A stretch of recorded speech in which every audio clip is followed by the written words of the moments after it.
The day of this event was Tuesday, June 27th, 2017.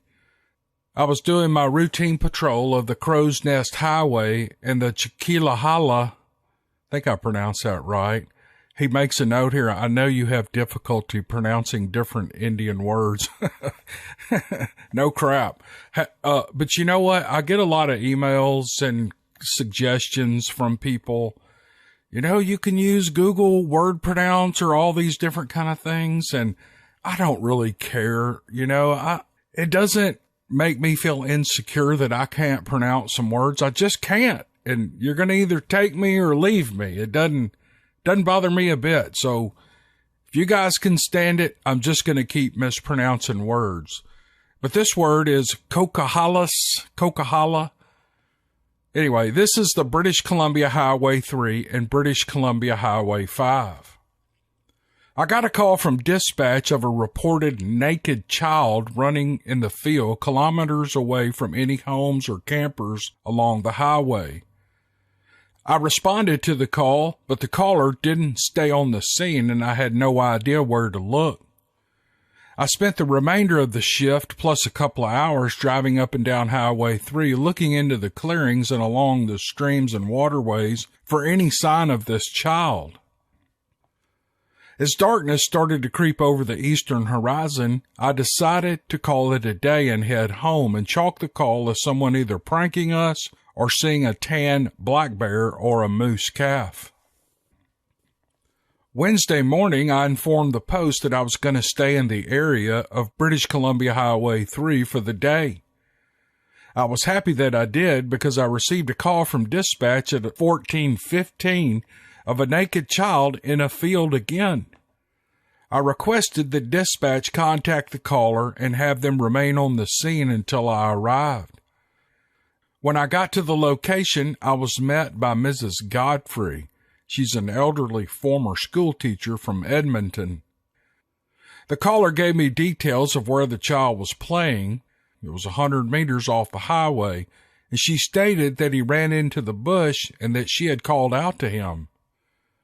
The next comment she made gave me some real concerns, though. She stated that as he was running back to the tree line, he started to run on two legs, and then he dropped down to all fours like an ape.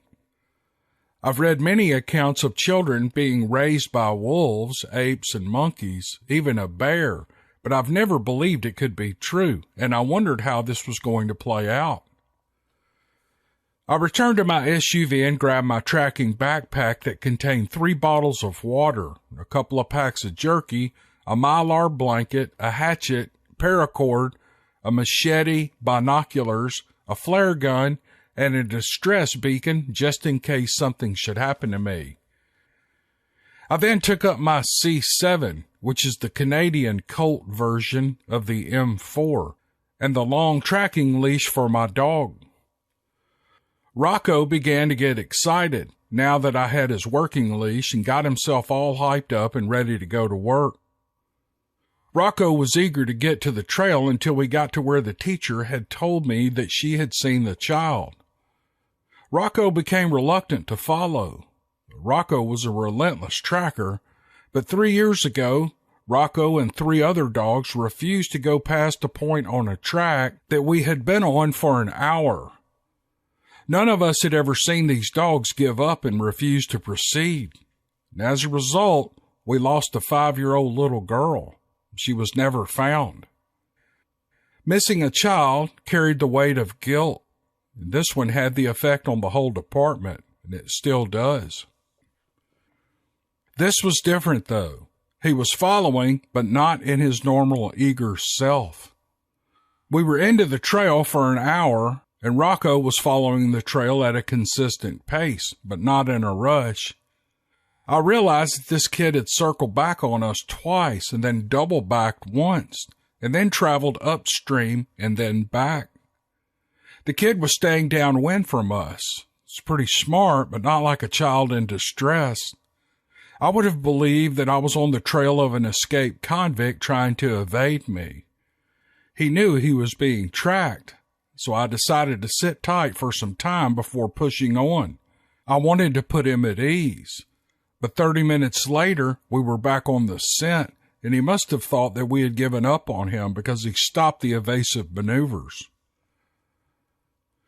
It had now been 2.5 hours since we began the track when I could see a clearing start to open ahead of us. 3 meters from the edge, Rocco snapped to the ground to alert me of danger. And I knelt down beside Rocco and looked ahead to see the child 300 meters away, where he broke out of the thicket alone and started up a small incline into the old-growth timber. To my surprise, several other people came into view. None of them wore a stitch of clothing. I looked through my field glasses and I could make out what appeared to be 4 young women and 1 young male and several smaller children. As the child approached the group, I saw a large black bear-like beast charge at him on 2 legs, closing the distance between them at a remarkable pace. The child ran toward the females, and they all laid over him and shielded him from the aggressor. The beast stood over the pile of females and he roared, and it was a roar like I had never heard before. I could feel it. Rocco was scared. He urinated spontaneously and then tried to retreat back to the SUV, but was unable to do so with my grip on his leash. I thought for a moment about taking a shot at the beast, but I didn't believe that the 5.56 round would bring the beast down. That turned out to be a good move because I began to make out several more of these beasts around the group and one crossing the clearing 250 meters upwind of us. After roaring several more times, the beast grabbed one of the females and pulled her away from the pile and began to molest her.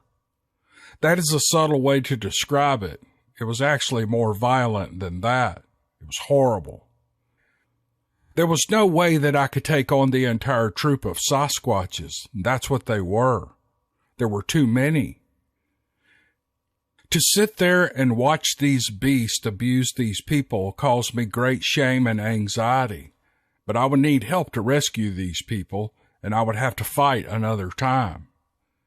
If I hit my beacon and call for reinforcements, they would not arrive until after dark, and even their approach would give this group ample warning to retreat and evade us. Looking up at the sun starting to drop in the west, I decided to retreat and make a plan. I pulled out my phone and I pinned my location on the map.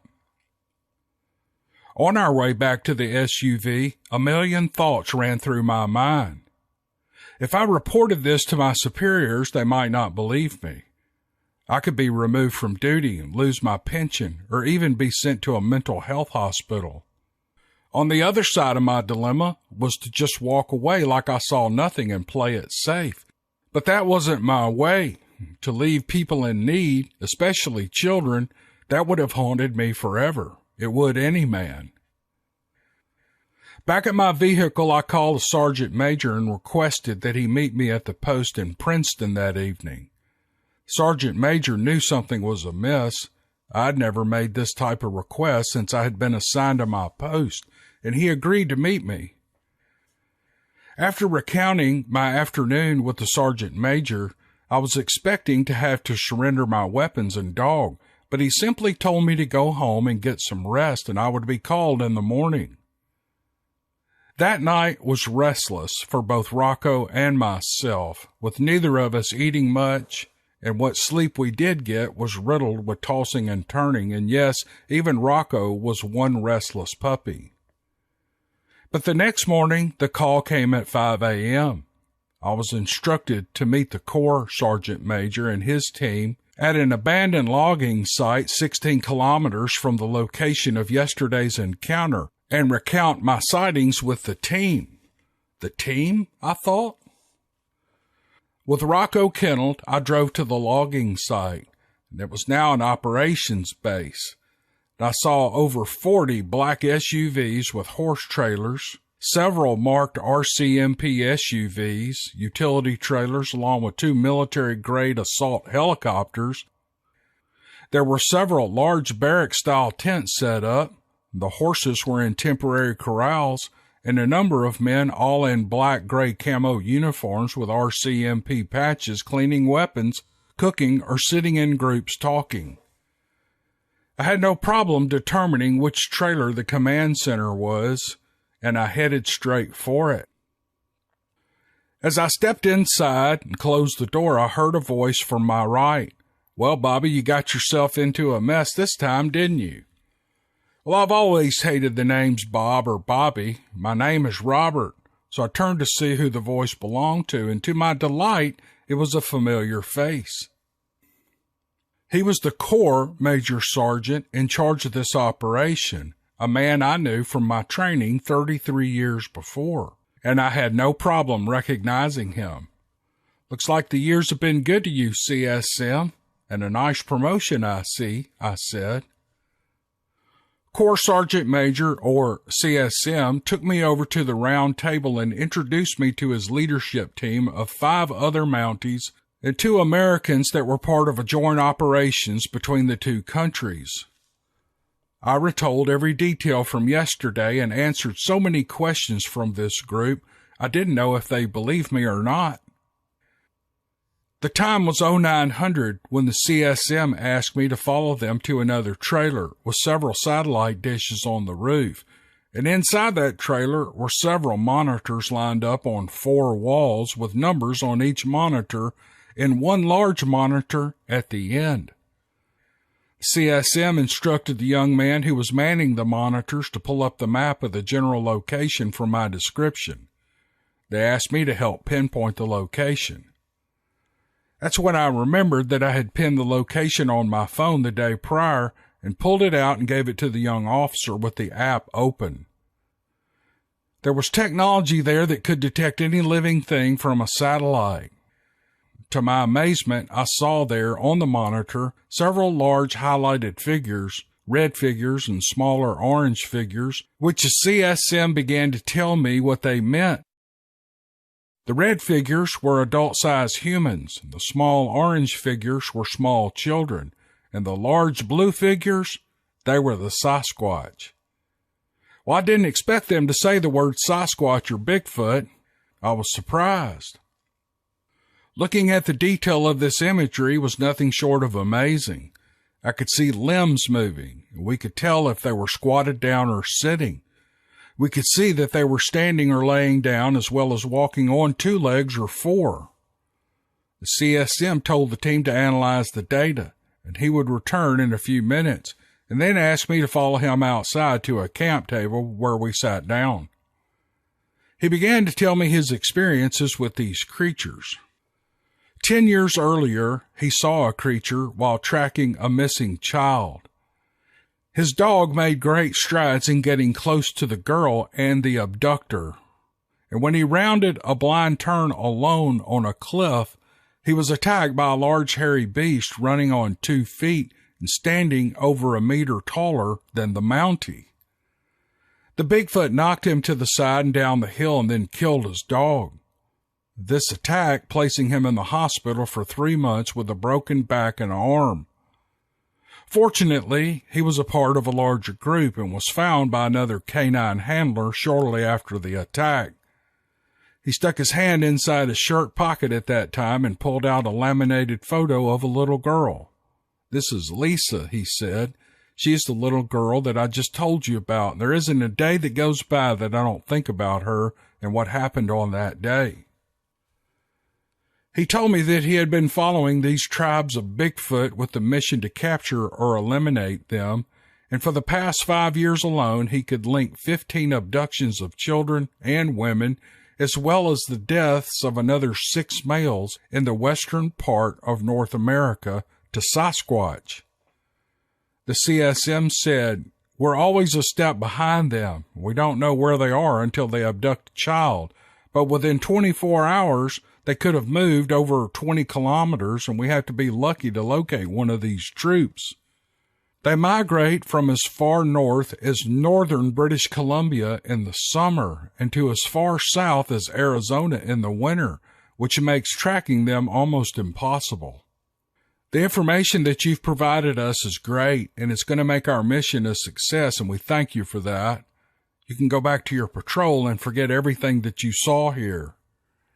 Well, inside my pocket, I had a laminated photo of a young girl, too, that I carried with me. And I showed it to him and I said, "I'm not leaving." The C.S.M. then spread out a topo map on the table, and soon they had developed a plan to attack the tribe and save the people being held there. Operations would begin shortly.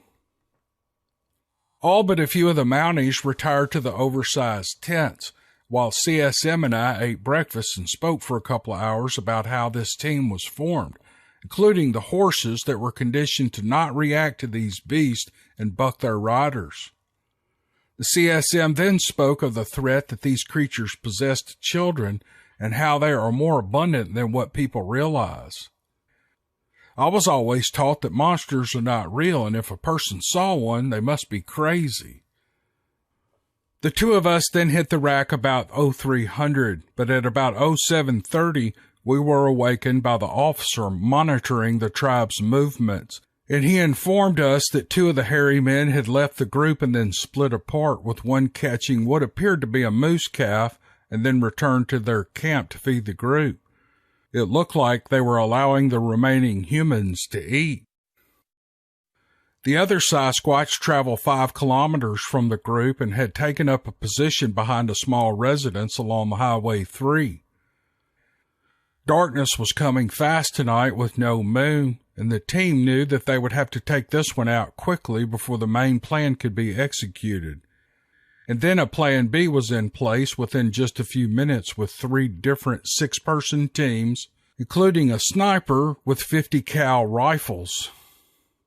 They were both fitted with night vision thermal imaging scopes and silencers. All teams saddled up with their mounts and loaded them in the horse trailers along with the 2 large draft mules known as Mammoth Jacks. These mules were what old-timers used to drag logs out of the forests. The teams then scattered to their assigned starting points, and all roads into the area were blocked and manned. While they were en route, CSM told me what was happening. The house where the big male was located had 1 adult and 3 kids. He suspected the Sasquatch was looking to abduct 1 or more children. He was able to acquire the phone number for the house and call them, telling the mother to move all her children into the interior of the house and stay away from the windows, that there was a large injured bear, and that the Mounties were tracking and going to kill it, and that they needed to stay put until notified. While this was taking place, the young officer was helping guide the 3 teams 300 to 400 meters away from the creature and advancing to a shooting lane half the distance between the horses and the beast. Within just 30 minutes of the call to the residents, the team started to report into the command center. As this was occurring, the CSM and myself were watching it all take place on the big screen.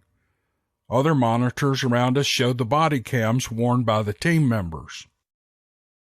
This Bigfoot was patient, staying in the same spot for over an hour. But the silence was broken when the radio cracked. Gold team target acquired. A few minutes later, another radio transmission. Blue team target acquired. But then we heard red team target still dark. The young officer controlling the monitor replied, "Red team position 20 yards north." 3 minutes later, we heard red team target acquired. The CSM gave the command to execute the operation on mark.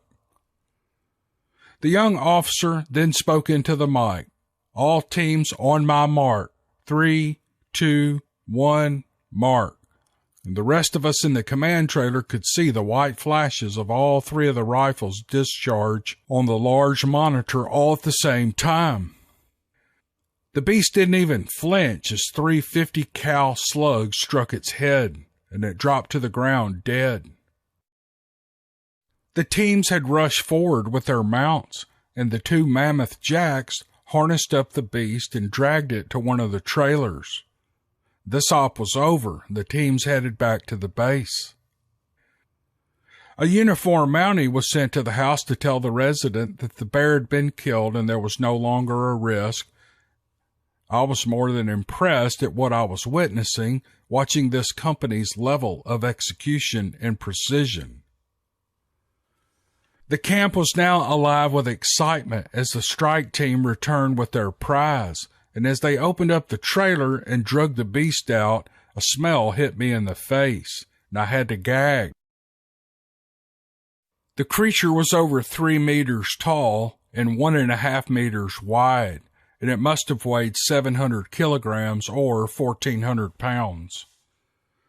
The C.S.M. congratulated the teams and gathered the entire group of nearly 100 Mounties together and gave a short speech that this was the reason they were here, to take out this group and recover all the individuals that had been abducted, and that he was now moving up the departure time to midnight, which was just 20 minutes away. The Mounties all went into business mode, and they sprang into action doing gear checks and painting their faces so that they were completely camouflaged. And then the teams began to move out and get to their assigned positions. At nearly 0500 and almost go time, the young man monitoring the big screen said that he had 3 new contacts not previously seen on the satellite images. They were moving from the north toward the troop we were about to hit. They were carrying something alive, but he couldn't confirm whether it was another human or a wild animal that they had killed. A team of operators stood in their path. The C.S.M. began giving orders for some team members to move and give these new targets a clear path to the group and to hold and wait for further orders. As the sun's first rays were about to pop over the edge of the earth at 0530, the 3 newcomers stopped 100 meters short of the main group and took up a defensive position, seeming to realize that something was wrong. Realizing the operation was in jeopardy, the C.S.M. grabbed the mic and said, "Eagle status report." And the team snipers responded by calling out to the command center again, just like before. Gold team target acquired, blue team target acquired, and red team target acquired. Then the C.S.M. yelled into the mic, "Go!" And the screen lit up like fireworks as the 3 watchers were dropped where they stood, and several members of the team threw flash grenades from as close as 20 yards away into the group, while others identified the hairy men began engaging the targets. The young officer was constantly on the radio calling out directions, as one of the 3 newcomers had been able to retreat the way that he had come, and he was heading north, putting distance between him and his group at a fast pace.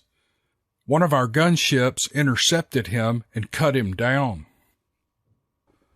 Another creature from the group had also taken flight running on all 4s and was already on the other side of the clearing as the last line of Mounties made contact and dropped him before he could escape to the safety of the dark woods. The humans in the group were altogether a different story for the Mounties as they shouldered their rifles and attempted to gather them up, but they had also scattered in all directions, running and hiding and climbing trees and diving into thickets. The Mounties were having to restrain them while another Mountie would have to zip tie their hands.